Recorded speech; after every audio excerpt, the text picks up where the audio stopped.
ബഹുമാന്യരായ ഐക്യജനാധിപത്യ മുന്നണിയുടെ നേതാക്കളായ പ്രിയപ്പെട്ട വെട്ടം ആലിക്കോയ സാഹിബ്, RK ഹമീദ് സാഹിബ്, അഷ്റഫ് ചമ്മല,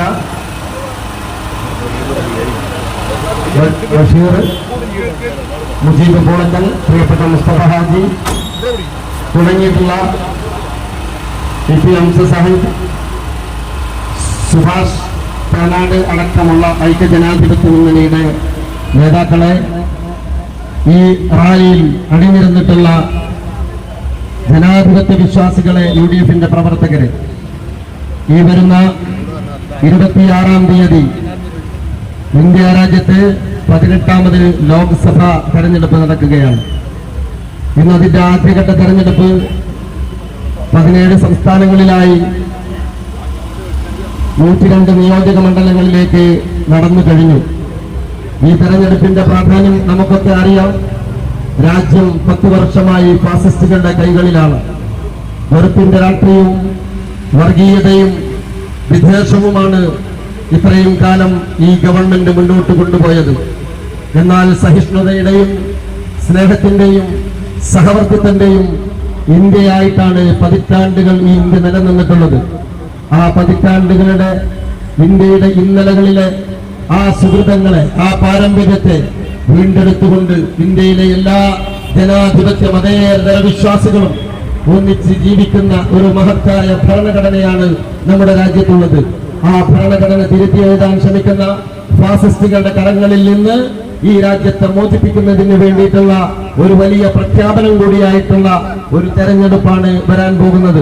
അതുകൊണ്ട് ഈ തെരഞ്ഞെടുപ്പിന്റെ പ്രാധാന്യം ഓരോ ജനാധിപത്യ വിശ്വാസികളും ഓരോ മതേതര വിശ്വാസികളും ഉൾക്കൊള്ളണമെന്ന് മാത്രം സൂചിപ്പിച്ചുകൊണ്ട് ഇവിടെ കൂടിയിട്ടുള്ള എല്ലാ നേതാക്കന്മാർക്കും സഹപ്രവർത്തകർക്കും ജനാധിപത്യ വിശ്വാസികൾക്കും എല്ലാം ഈ ചടങ്ങിലേക്ക് സ്വാഗതം ചെയ്തുകൊണ്ട് ഈ റാലിയെ അഭിസംബോധന ചെയ്യുന്നതിന് വേണ്ടി ഐക്യ ജനാധിപത്യ മുന്നണിയുടെ പ്രഗത്ഭനായിട്ടുള്ള നേതാവ് വെട്ടം ആലിക്കോയ സാഹിബ് ഇതിനെ അഭിവാദ്യം ചെയ്യും.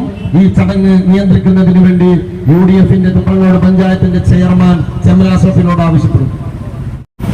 വെട്ടം ആലിക്കോയ സാഹിബ്, മറ്റ് UDFന്റെ നേതാക്കളെ, സഹപ്രവർത്തകരെ, സുഹൃത്തുക്കളെ, നിങ്ങളെല്ലാവരെയും ഈ പരിപാടിയിലേക്ക് അഭിവാദ്യം ചെയ്തുകൊണ്ട് നമ്മൾ ഏതാണ്ട് ഒരു 7 മണിക്ക് തുടങ്ങിയ ഒരു പരിപാടിയാണ്. എല്ലാവരും വളരെ ക്ഷീണിതരാണ്. ആയതുകൊണ്ട് നീട്ടിപ്പടുത്തി ഒന്നും തന്നെ പറയാതെ ഈ പരിപാടി സംബന്ധിച്ച് സംസാരിക്കുന്നതിന് വേണ്ടി ആദരണീയനായ വെട്ടം ആലിക്കോയ സാഹിബ് അവരുടെ വളരെ ആദരപൂർവ്വം ക്ഷണിച്ചുകൊണ്ട് നിർത്തുന്നു. നന്ദി, നമസ്കാരം. ഇന്ത്യയിൽ നടന്നിട്ടുള്ള തെരഞ്ഞെടുപ്പുകളിൽ വളരെ ശ്രദ്ധേയമാവുകയും ഇന്ത്യയിലെ മഹാഭൂരിപക്ഷം വരുന്ന ജനത ഒരു തെരഞ്ഞെടുപ്പിന് ഒരുങ്ങുകയും ചെയ്തിട്ടുള്ള ആദ്യത്തെ തെരഞ്ഞെടുപ്പാണിത്. സാധാരണഗതിയിൽ തെരഞ്ഞെടുപ്പ് വരുമ്പോൾ തെരഞ്ഞെടുപ്പ് രംഗം ചൂടായാലേ സാധാരണക്കാരും മറ്റു ബന്ധപ്പെട്ടവരൊക്കെ തെരഞ്ഞെടുപ്പ് രംഗം അതിശക്തമായി ചൂടാകുമ്പോൾ പുറത്തു വരും. വോട്ട് ചെയ്യണം, നിരന്തരമായി വോട്ടഭ്യർത്ഥിച്ചുകൊണ്ടുള്ള പല വിധത്തിലുള്ള പ്രചാരണ പ്രവർത്തനങ്ങൾ നടത്താലേ യഥാർത്ഥത്തിൽ വോട്ടർമാർക്ക് വോട്ട് ചെയ്യപ്പെടാനുള്ള ഒരു സാഹചര്യം ഉണ്ടാവുകയാണ്. എന്നാൽ ഇന്ത്യയിൽ ആദ്യമായിട്ടാണ് തെരഞ്ഞെടുപ്പിന് മുന്നേ വോട്ട് ചെയ്യാൻ ഇന്ത്യയിലെ മഹാഭൂരിപക്ഷം ജനത ഒരുങ്ങി നിൽക്കുന്ന ഇന്ത്യയിലെ ആദ്യത്തെ തെരഞ്ഞെടുപ്പാണ് ഈ തെരഞ്ഞെടുപ്പ് എന്നത് നമ്മളെല്ലാവരും ഓർക്കേണ്ടത്.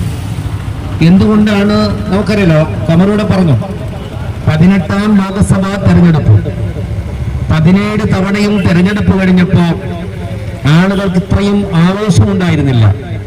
ജനാധിപത്യ സംവിധാനത്തിലെ വോട്ട് ഉപയോഗപ്പെടുത്തി രാജ്യത്തെ പ്രതിരോധിക്കാൻ വരുന്ന ശക്തികൾക്കെതിരെ സന്ധിയില്ല പടനഴിക്കാൻ രാജ്യത്തെ മഹാഭൂരിപക്ഷം ജനതയും ഈ തരത്തിൽ തയ്യാറെടുത്തത് ഈ രാജ്യത്തെ അത്രമേൽ അപകീർത്തിപ്പെടുത്തുന്ന, ഈ രാജ്യത്തെ അത്രമേൽ അപരാധപ്പെടുത്തിയിട്ടുള്ള ഒരു ഗവൺമെന്റിന്റെ സാന്നിധ്യമാണ് എന്ന കാര്യം എല്ലാവർക്കും അറിയാം.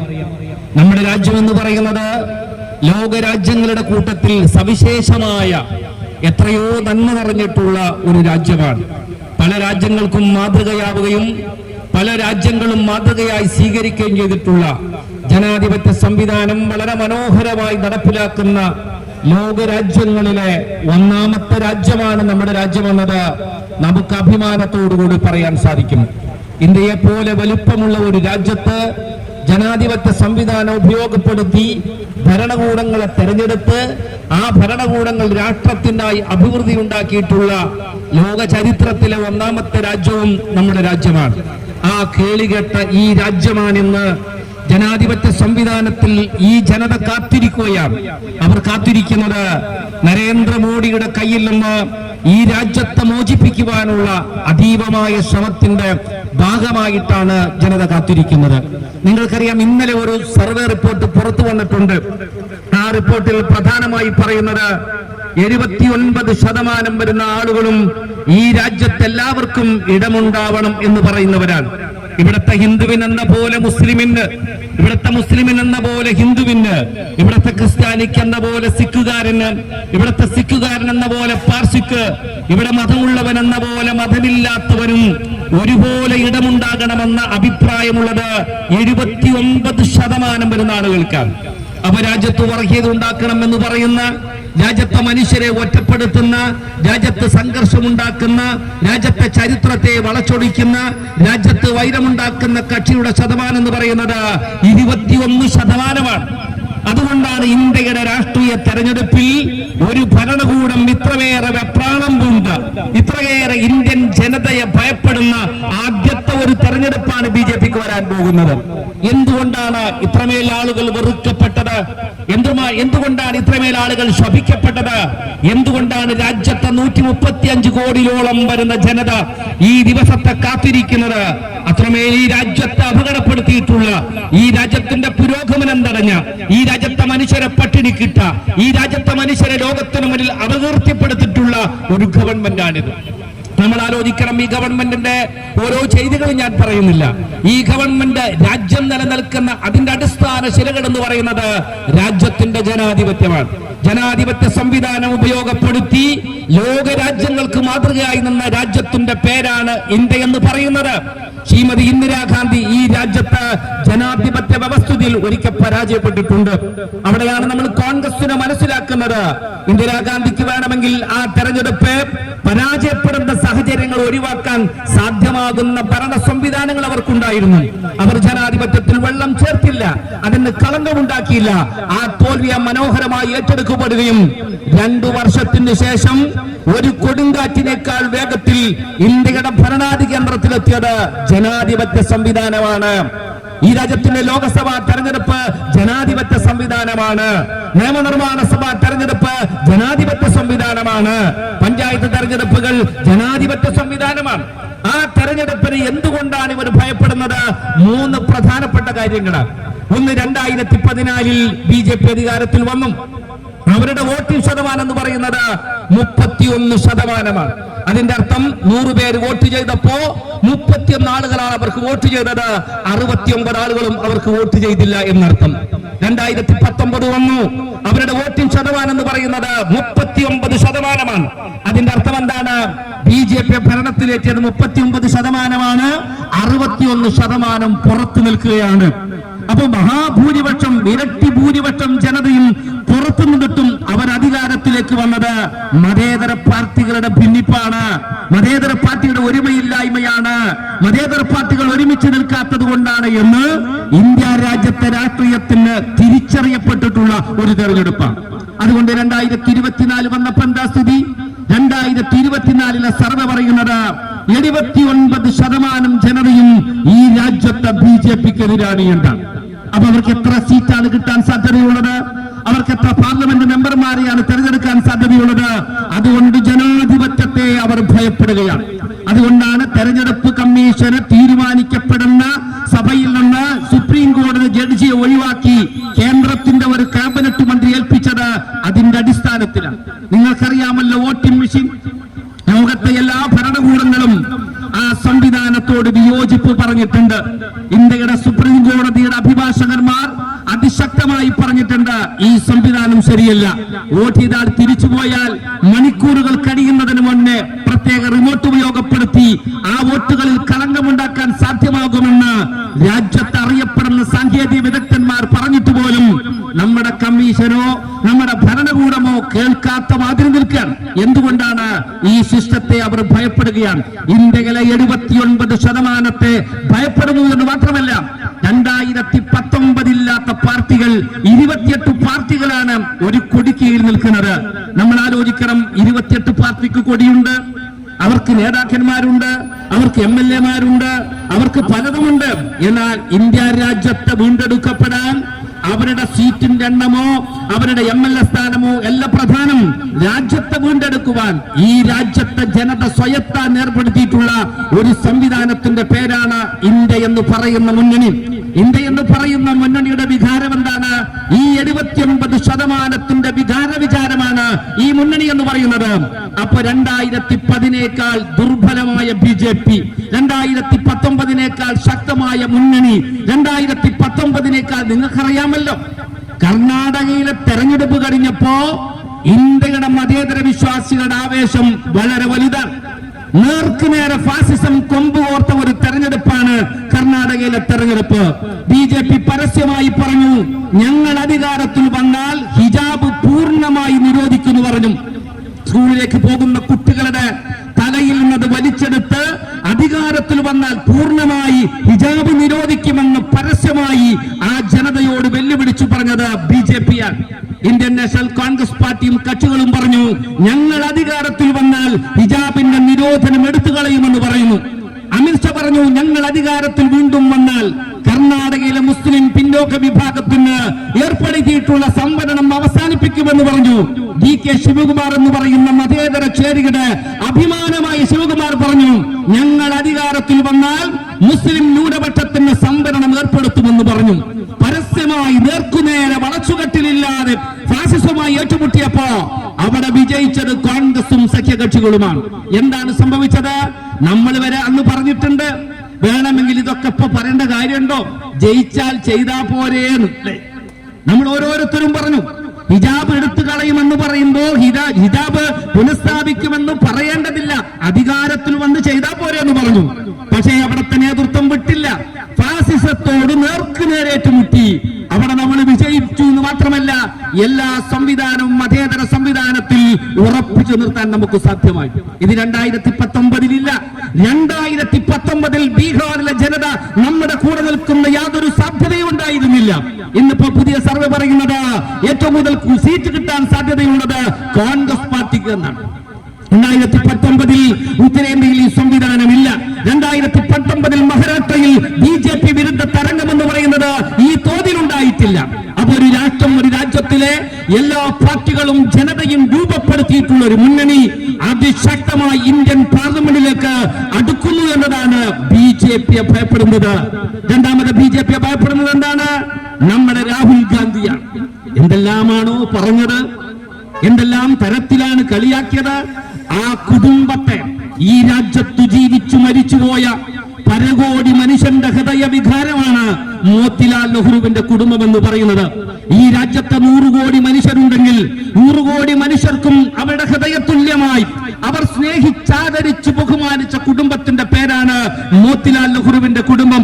ആ കുടുംബത്തിലാണ് പണ്ഡിറ്റ് ജവഹർലാൽ നെഹ്റു, ആ കുടുംബത്തിലാണ് ഇന്ദിരാഗാന്ധി, ആ കുടുംബത്തിലാണ് രാജീവ് ഗാന്ധിയും. ആ കുടുംബത്തിന്റെ സിരകളിൽ ഓടുന്ന രക്തവുമായി ജീവിക്കുന്ന മനുഷ്യന്റെ പേരാണ് രാഹുൽ ഗാന്ധി.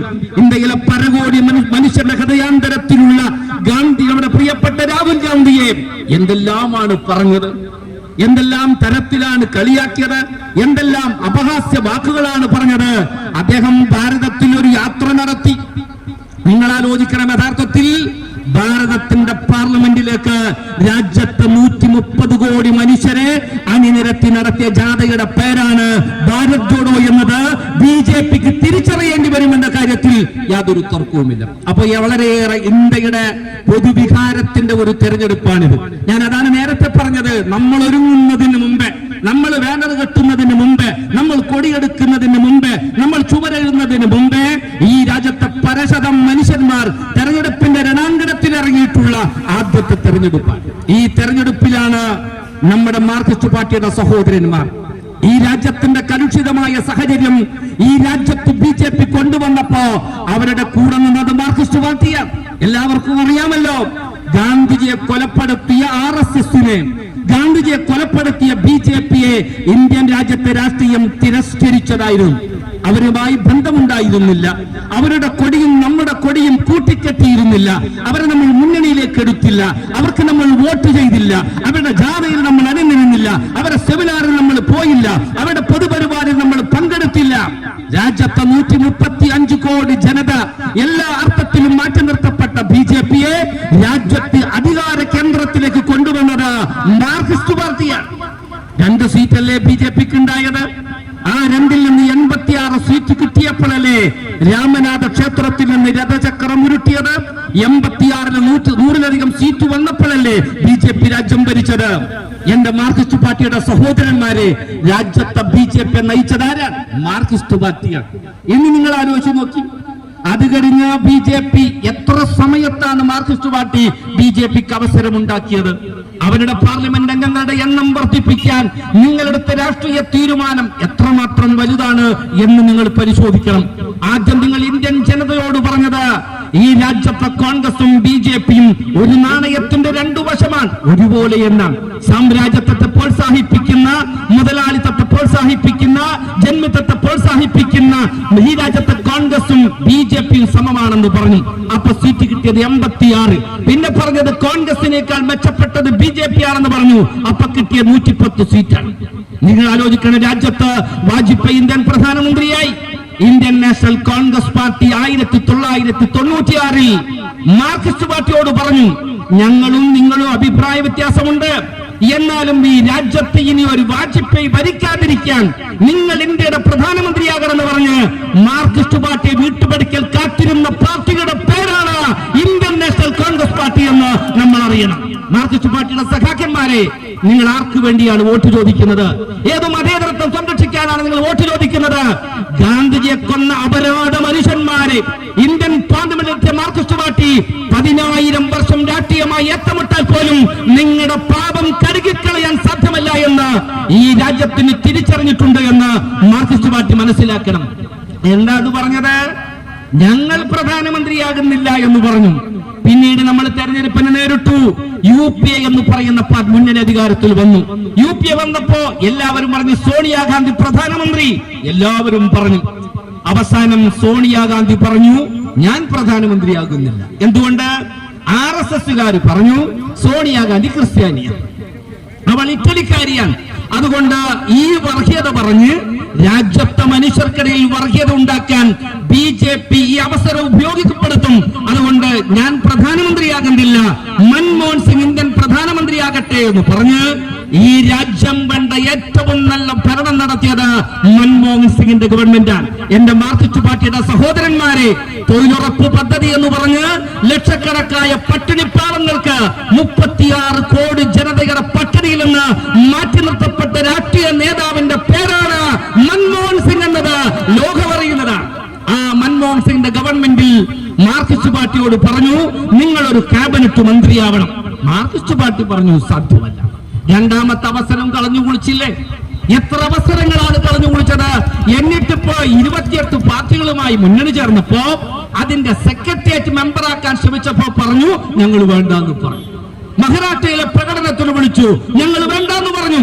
എന്റെ മാർക്സിസ്റ്റ് പാർട്ടിയുടെ സഹോദരന്മാരെ, നിങ്ങൾ മത്സരിക്കുന്നത് 40 മണ്ഡലത്തിലാണ്. ഞാൻ ചോദിക്കുന്നത്, ഇന്ത്യയിൽ നിങ്ങൾക്ക് 67 സീറ്റ് ഉണ്ടായിരുന്നു, 52 സീറ്റ് ഉണ്ടായിരുന്നു, 32 സീറ്റ് ഉണ്ടായിരുന്നു, 43 സീറ്റ് ഉണ്ടായിരുന്നു, 9 സീറ്റ് ഉണ്ടായിരുന്നു. ഇന്ന് ഇന്ത്യൻ പാർലമെന്റിൽ നിങ്ങൾക്കുള്ള സീറ്റ് 3 സീറ്റാണ്. ഇപ്പൊ ഭരണം എന്താണ്?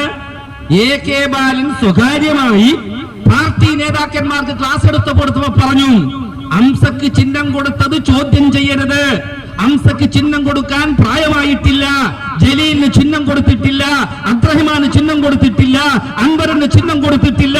അതുകൊണ്ട് അംസക്ക് ചിഹ്നം കൊടുക്കാൻ പ്രായമായിട്ടില്ല. പക്ഷേ ഈ പ്രാവശ്യം ചിഹ്നം കൊടുക്കാതെ വന്നാൽ, നമുക്ക് ലഭ്യമാകുന്ന വോട്ട് കിട്ടാതെ വന്നാൽ ദേശീയ തലത്തിൽ പാർട്ടിയുടെ അംഗീകാരം നഷ്ടപ്പെടും.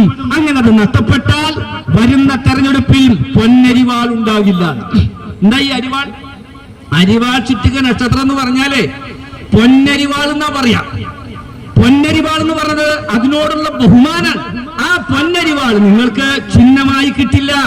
നിങ്ങൾ മരപ്പറ്റിയെ ചിഹ്നമാക്കി വെക്കണം, നിങ്ങൾ മറ്റുള്ളവരെ ചിഹ്നമാക്കി വെക്കണം. അതുകൊണ്ട് നമ്മുടെ ദേശീയ അംഗീകാരം നഷ്ടപ്പെടാൻ പോവുകയാണ്. അതുകൊണ്ട് ഹംസക്ക് ചിഹ്നം കൊടുത്തത് കാര്യമാക്കണ്ട എന്ന് പാർട്ടി ക്ലാസിൽ പറഞ്ഞ ഒരു കാര്യം ലീക്കായി എന്ന് പറഞ്ഞാൽ അതിന്റെ അർത്ഥം എന്താണ്? മാർക്സിസ്റ്റ് പാർട്ടി തന്നെ ഇതിന് സമ്മതമില്ല എന്നാണ്. അല്ലെങ്കിൽ ഗൗരവമായ വാർത്ത പുറത്തു വരോ? എന്നിട്ട് ഇപ്പൊ സഖാക്കന്മാര് ചോദിക്കും, നിങ്ങളെ തുപ്രങ്കോട്ട ഒരു സഖാവ് ഫേസ്ബുക്കിൽ പോസ്റ്റ് ചെയ്ത ഒരു കാര്യമുണ്ട്. അദ്ദേഹം പറയാണ്, ഞാൻ ചെറുപ്പത്തിൽ ക്രിക്കറ്റ് കളിക്കാൻ പോവാറുണ്ട്, അങ്ങനെ ഞങ്ങളുടെ ടീം എല്ലാ സമയത്തും തോൽക്കും. അപ്പൊ ഞാനിത് അന്വേഷിച്ചു, എന്താണ് ഈ തോൽവിയുടെ കാരണമെന്ന്. അപ്പൊ എല്ലാ സമയത്തും ഒരേ ക്യാപ്റ്റനാണ്. കാരണം ഈ ക്യാപ്റ്റനാണ് പണം കൊടുക്കുന്നത്, തോറ്റാലും ടീമിന് പണം കൊടുക്കുന്നത് ആ ക്യാപ്റ്റനാണ്. എന്നതുപോലെ 4 പാർലമെന്റ് തെരഞ്ഞെടുപ്പിൽ പണക്കാരന് സീറ്റ് കൊടുത്ത ഗതികേടാണെന്ന് തൂപ്രങ്കോട്ട ഒരു സഖാവ് എഴുതിയെങ്കിൽ മാർക്സിസ്റ്റ് പാർട്ടിയുടെ ഗ്രാസ് റൂട്ടിലെ മനുഷ്യന്റെ വികാരമാണെന്ന് ഈ നാട്ടിലെ മാർക്സിസ്റ്റ് പാർട്ടിക്കാരാ നിങ്ങൾ മനസ്സിലാക്കണം. ആ ചെങ്കൊടി ആരാണ് താഴെ വെച്ചത്? ആ ചെങ്കൊടി ആരാണ് തോളിൽ നിന്ന് മാറ്റിയത്? ആ ചെങ്കൊടിയുടെ പെൺകതിർ എന്ന് പറയുന്ന അരിവാഴ്ചിക നക്ഷത്രം ആരാണ് പിഴുതെറിഞ്ഞത്? നിങ്ങളാണ്, മാർക്സിസ്റ്റ് പാർട്ടിയാണ്. പണ്ഡിറ്റ് ജവഹർലാൽ നെഹ്റു ഇന്ത്യയുടെ പ്രധാനമന്ത്രി കസേരയിൽ ഇരിക്കുമ്പോ നേരെ ഓപ്പോസിറ്റിൽ ഇരുന്നത് AK ഗോപാലനാണ്. ആ മനുഷ്യൻ നെഹ്റുവിനെ വെല്ലുവിളിച്ച മനുഷ്യനാണ്. എന്നാ പാർട്ടിയുടെ സ്ഥിതി എന്താണ്? ആരാണ് ഇത് വരുത്തി വെച്ചത്? എന്നിട്ടിപ്പോ പറയുന്നത് നിങ്ങൾക്കറിയാമല്ലോ, രാജ്യത്ത് ഞങ്ങൾ ജയിച്ചാലും ഒന്നാണ്, നിങ്ങൾ ജയിച്ചാലും ഒന്നാണ്. ഈ രാജ്യത്തിന്റെ രാഷ്ട്രീയത്തെ 7 പതിറ്റാണ്ടിലേറെ പരകോടി CPM-കാരെ അവരുടെ മസ്തിഷ്കം ചൂഷണം ചെയ്ത് ചലനമറ്റ മനുഷ്യരായി ഇന്ത്യൻ രാഷ്ട്രീയ പ്ലാറ്റ്ഫോമിൽ കിടക്കേണ്ടി വന്നത് മുതലാളിത്ത കമ്മ്യൂണിസത്തിന്റെ പ്രവർത്തനമാണെന്ന് ആർക്കാണ് തിരിച്ചറിയാൻ കഴിയാത്തത്? പൊന്നുവിളയുന്ന നാട്ടിൽ അഭിമാനത്തോടെ രാജ്യം പറയേണ്ട മാർക്സിസ്റ്റ് പാർട്ടി ക്ലാസിൽ നിന്ന് രക്ഷപ്പെടാൻ വേണ്ടി പാർട്ടി അണികളോട് ഈ അരിവാഴ്ചിക നക്ഷത്രത്തെ രക്ഷിക്കണമെന്ന് കേണ്ടു പറയേണ്ട ഗതിവേടുണ്ടാക്കിയത് മുതലാളിത്ത കമ്മ്യൂണിസമാണ്. അതുകൊണ്ട് മാർക്സിസ്റ്റ് പാർട്ടിക്ക് തെരഞ്ഞെടുപ്പിൽ യാതൊരു റോളുമില്ല. ഇനിയും അവർ വോട്ട് ചോദിച്ചാൽ ഞങ്ങൾക്കല്ല പ്രശ്നം. ഞാൻ എന്റെ സഖാക്കളോട് ചോദിക്കാൻ, ഒരു പക്ഷേ നാളെ ഇതിന് പകരമായി ജാഥയുണ്ടാകും. നമ്മളും ബൂത്തിൽ കയറും, അവരും ബൂത്തിൽ കയറും. നമ്മൾ പ്രകടനം നടത്തും, അവരും പ്രകടനം നടത്തും. നമ്മൾ പോസ്റ്റർ ഒട്ടിക്കും, അവരും പോസ്റ്റർ ഒട്ടിക്കും. നമ്മൾ കുടുംബയോഗം നടത്തും, അവർ കുടുംബയോഗം നടത്തും. ആർക്കു വേണ്ടി? ആർക്കു വേണ്ടിയാണ് നിങ്ങൾ പറയും? ഞങ്ങൾ നിർത്തിയിരിക്കുന്ന സ്ഥാനാർത്ഥി ലോകം അറിയപ്പെടുന്ന സ്ഥാനാർത്ഥി. ഒരിക്കലെങ്കിൽ മറ്റൊരിക്കൽ സമദാനിയെ കാണാൻ, സമദാനിയെ കേൾക്കാൻ ഈ രാജ്യത്തെ മനുഷ്യർ ആഗ്രഹിച്ചിട്ടുള്ള ഒരു നേതാവിന്റെ പേരാണ് സമദാനിയല്ലേ. ആളുകൾ സ്ഥാനാർത്ഥിയല്ല തിരയുന്നത്, സമദാനിയെ. ഒരിടത്തും സ്ഥാനാർത്ഥി എന്നല്ല, സമദാനി വരുന്നു എന്നാണ്. സമദാനിയാണ് പ്രധാനം. ക്ഷേത്രങ്ങളിൽ, പള്ളികളിൽ സാമൂഹ്യ നേതാക്കന്മാരുടെ കൂടെ, സാംസ്കാരിക നായകന്മാരുടെ കൂടെ ഒരു പക്ഷേ ഈ തെരഞ്ഞെടുപ്പിന്റെ സ്വഭാവം തന്നെ മാറിയത് സമദാനിയായതുകൊണ്ട്. ഞാനിവിടെ പറഞ്ഞല്ലോ, നമ്മൾ വോട്ടിടുന്നതിന് മുമ്പേ സാംസ്കാരിക നായകന്മാർ ഇറങ്ങിയത് ഈ രാജ്യത്തിന്റെ സാംസ്കാരിക ഭൂതത്തെ, ഈ രാജ്യത്തിന്റെ ജീർണത കടന്നു വന്നപ്പോ ഈ നാട്ടിലെ പാവപ്പെട്ട സഹോദരന്മാർ സ്വന്തം അമ്മയെ, അച്ഛനെ, ബാപ്പയെ വൃദ്ധസദനത്തിലേക്ക് പറഞ്ഞെത്തിയപ്പോൾ തന്റെ പ്രസംഗം കൊണ്ട് ഒരു ജനതയെ പ്രതി രാജ്യത്തിന് അധർമ്മം കൊണ്ട് അധർമ്മമായി മുന്നോട്ട് പോകുമ്പോ അവരെ ഈ രാജ്യത്തിന് രക്ഷപ്പെടുത്താൻ ഉതകുന്ന തരത്തിൽ തന്റെ പ്രഭാഷണം കൊണ്ട് അനുഗ്രഹീതമായ മനുഷ്യന്റെ പേരാണ് സമദാനി സാഹിബ് എന്ന് പറയുന്നത്. ആ മനുഷ്യൻ പാർലമെന്റിലേക്ക് പോകേണ്ടവരല്ല എന്ന് നിങ്ങളൊരു പരിശോധന നടത്തിയാൽ നമ്മുടെ അംസാക്കാക്ക് ഒരു പഞ്ചായത്ത് മെമ്പർ സ്ഥാനത്തേക്കും പോയി മത്സരിക്കാൻ യോഗ്യതയുണ്ടോ എന്ന് എന്റെ മാർക്സിസ്റ്റ് പാർട്ടിയുടെ സഹോദരന്മാരെ നിങ്ങൾ മനസ്സിലാക്കണം. എത്ര കോടി രൂപ ചെലവഴിക്കണം, എത്ര മനുഷ്യർ പ്രവർത്തിക്കണം, എത്ര തവണയായി ഏർപ്പാട് തുടങ്ങിയിട്ട് ഈ പാർലമെന്റ് മണ്ഡലത്തിൽ എത്ര തവണയാണ്? ഒരിക്കൽ ഹുസൈൻ രണ്ടത്താനി സാഹിബിനെ നിർത്തി, ഒരിക്കൽ അബ്ദുറഹിമാനെ നിർത്തി, കഴിഞ്ഞ പ്രാവശ്യം നിർത്തിയത് PV അൻവറിനെയാണ്. മുതലാളിയാണ് നിങ്ങൾക്ക് പ്രധാനമുള്ളത്. അതുകൊണ്ട് എന്റെ പ്രിയപ്പെട്ട സഖാക്കളെ, നിങ്ങൾ ഉയർത്തിപ്പിടിച്ച ഈ മുദ്രാവാക്യമുണ്ടല്ലോ, ഈ ചെങ്കൊടി ഉണ്ടല്ലോ, പാവപ്പെട്ടവൻ പാടത്ത് പണിയെടുക്കുന്ന സമയത്ത് പാടവരമ്പിൽ ചെന്ന് അലറിക്കറങ്ങി അവരുടെ തോളത്ത് വെച്ച ഈ ചെങ്കൊടി നിങ്ങൾ വെച്ചിരിക്കുന്നത് അബ്ദുറഹിമാന്റെ തോളിലാണ്, ഹംസയുടെ തോളിലാണ്. ആ തോളിനെന്താ കൊടി വലിച്ചെടുക്കാനെങ്കിലും രാജ്യത്തെ സമദാനിക്ക് വോട്ട് ചെയ്യേണ്ടത് മാർക്സിസ്റ്റ് പാർട്ടി പ്രവർത്തകന്മാരുടെ ബാധ്യതയാണെന്ന് നിങ്ങൾ മനസ്സിലാക്കേണ്ടതുണ്ട്. അതുകൊണ്ട് ഈ രാജ്യം ഏറെ ആവശ്യപ്പെട്ട ഒരു നല്ല സ്ഥാനാർത്ഥിയെ, ഒരു നല്ല മുന്നണിയെ ഈ രാജ്യത്തിന്റെ കുടുംബം എന്ന് പറയാവുന്ന മോത്തിലാൽ നെഹ്റുവിന്റെ കുടുംബത്തിന്റെ പ്രിയപ്പെട്ട രാഹുൽജിയെ. മോഹമല്ലേ അദ്ദേഹത്തെ കുറിച്ച് പറഞ്ഞത്? നിങ്ങൾ കളിയാക്കിയില്ലേ? പപ്പു എന്ന് പറഞ്ഞ് കളിയാക്കിയില്ലേ? ലോകം ബഹുമാനിക്കപ്പെടുന്നവരുടെ പട്ടികയിലേക്ക് ഈ രാജ്യത്തെ ജനത ഉയർത്തിക്കൊണ്ടുവന്ന നേതാവിന്റെ പേരാണ് രാഹുൽ ഗാന്ധി.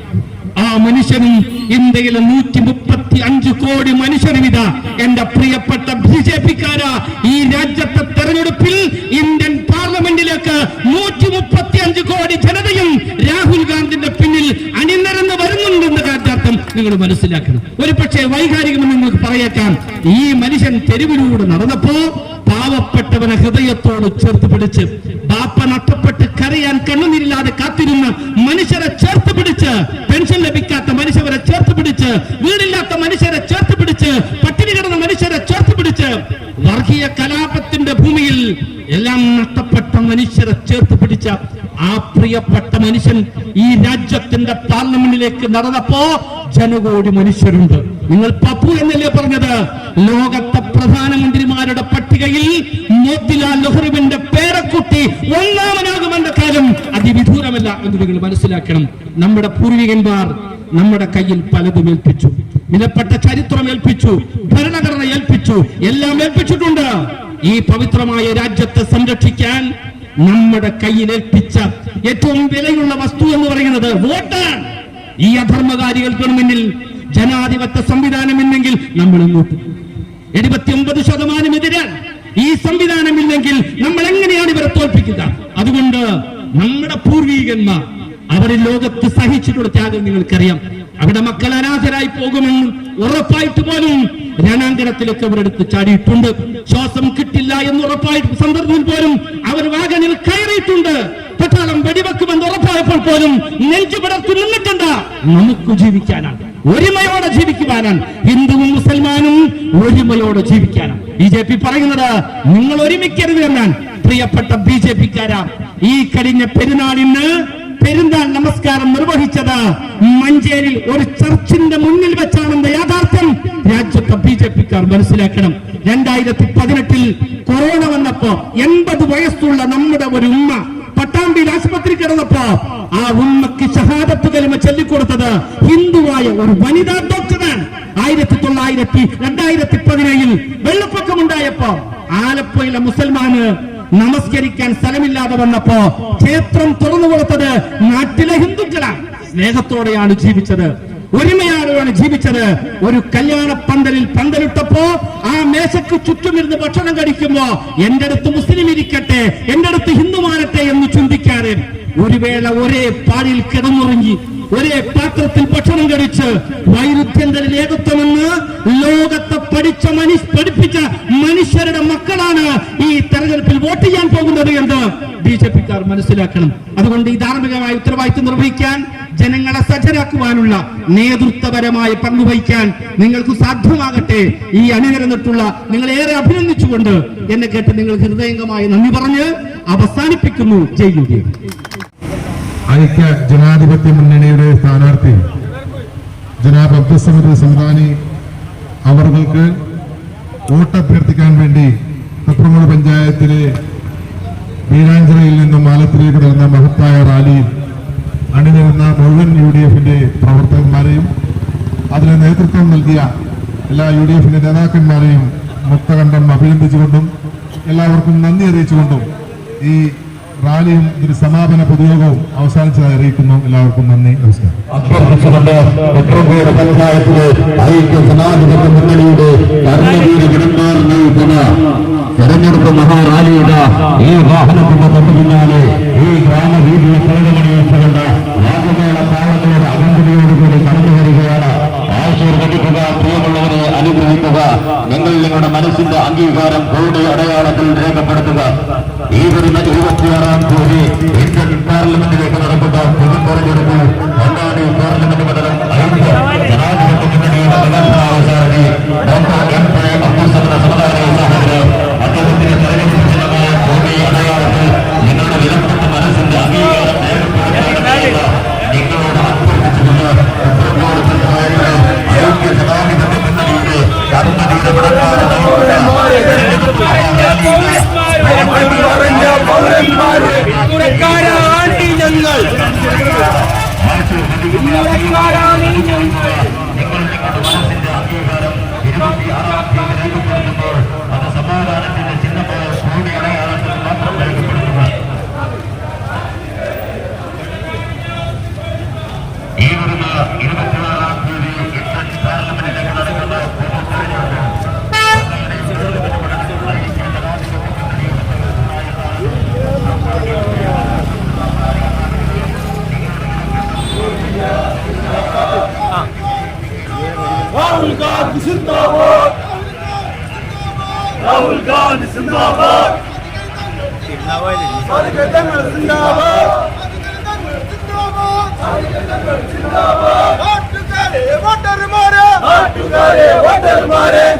നിങ്ങൾ